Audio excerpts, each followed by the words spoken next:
Caddis Maximus here, this time with a review of the Stanley 31164. This is one of these wireless remote power switch things. Comes in a little blister pack, kind of looks like this.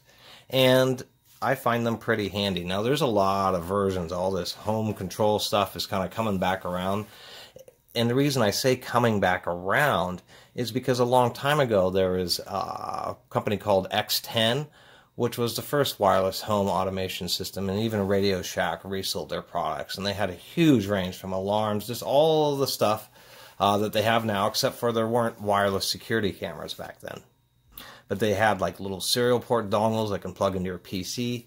So it's kind of interesting now that with Bluetooth and Wi-Fi and the internet, it's all kind of coming back around again. But there's a lot of issues, privacy issues. There's this one company, I don't even remember, but there's, I was looking at one of their products in the store, and then online they have this license agreement that's just crazy. You gotta give up all your personal information, register for all these accounts just to have a wireless outlet. So I kind of like these simple ones for that. Unless you really do want to go full Nest and, Alexas and that kind of stuff, and I totally understand that. And I think those devices are actually pretty neat. But when it comes to something that's like a power strip or just remote control power outlets, you should just be able to download an app and immediately be able to use it to control your devices. And so that's what I kind of like about these Stanleys. They run about 20 bucks. They were actually sold at Harbor Freight for at least a while. I don't know if they're still selling them there. They come in different channels. They are 433 megahertz. This is a channel B series. We can actually show you inside. These things are actually kind of neat because you can buy more than a 3-pack, and you can reassign the remote, or you can reassign these little blocks. So you actually have a convenient little side cover here that we can pull off, and then it has jumper blocks there for you to be able to assign the different addresses. Actually, it appears there may only be 3 addresses. In there it says BCD, so you have 3 jumpers for the channels, and you have 3 positions for the actual identity of the 3 different plugs that you get.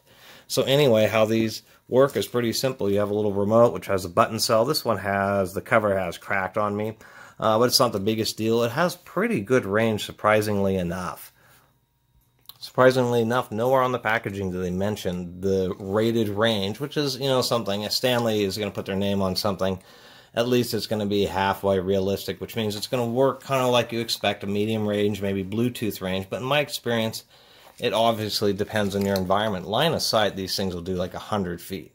I'm not surprised. And you can modify them. They're rated for a 500-watt ballast or a 10-amp resistive load, so like a motor load, but they could be handy in certain situations, whether you're using a Dremel, maybe not a Dremel, I'm not exactly sure, but there may be handy situations where you may want to have some kind of light-duty power tool or a battery charger or something on the remote where you can easily turn it on and off. I actually use them in my house. I have a few lights that are plugged into these, so if I'm getting ready for bed and I forget to turn off the lights, I don't have to get up and go turn them off. It's much more convenient, especially if you need to get up at night to go to the restroom. Just being able to pick up a remote and turn on a light's pretty handy. I noticed for some strange reason their range seems to be at the maximum when they're just plugged straight into the outlet by itself. When they're plugged into a surge protector, even a nice one like an isobar, they still work pretty well, but it seems that the range is attenuated up just a little bit, and that may just be due to all the power filtering that's involved with a power strip. If you have a cheaper power strip that doesn't really have any power filtering, then I would expect just normal range. But in a nice strip with good power filtering, I have noticed that. I should note these wireless power outlets, this is like more of a basic set for lamps. They do make higher power ones that are like single remote, and they also make industrial ones. And actually I think I have a couple of those jet remote, high horsepower, quote unquote, 1 to 2 horsepower rated remote switches. And I'll do a review of those. And figure out where the heck I put them. So anyway, it's pretty simple. We'll turn off the light and you just have a little switch and voila, turns on, turns off. When we do turn it on, we can see that we have a nice little red indicator. So you know that it's actually working. It's actually kind of a nice touch. A lot of the cheaper ones won't even give you an indicator, and you're kind of wondering if it really is on or off. Another nice feature is it does have a ground pass-through, so pretty important there, and I do appreciate that. The cases there doesn't appear to be like a bump below the sticker here. So there isn't a screw hole, so the cases are glued together, which is a little unfortunate. It might be nice if it was easier to take these apart, because then you could customize them. It's a radio controller running a transistor, and the transistor drives the power relay that's inside here, and you could always just run, you could upgrade the transistor, run the power wires outside to drive a much larger, heavier duty relay. And that's what's always kind of neat, is these things can be customized to, you know, a dust extractor, any of that kind of stuff.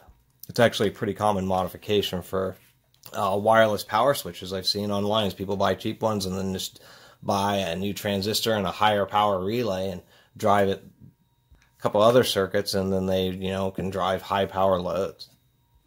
Anyway, and it has one other feature, which is, of course, a 4 set of buttons, which just turns them all on and off.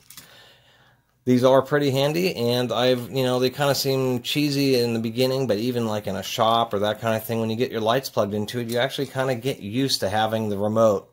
Instead of having to walk over to the switches or something like that, you can just turn things on and off whenever you need to. Anyway, I really appreciate everybody watching and subscribing. And if you haven't subscribed, please do. Until next time, Catus Maximus out.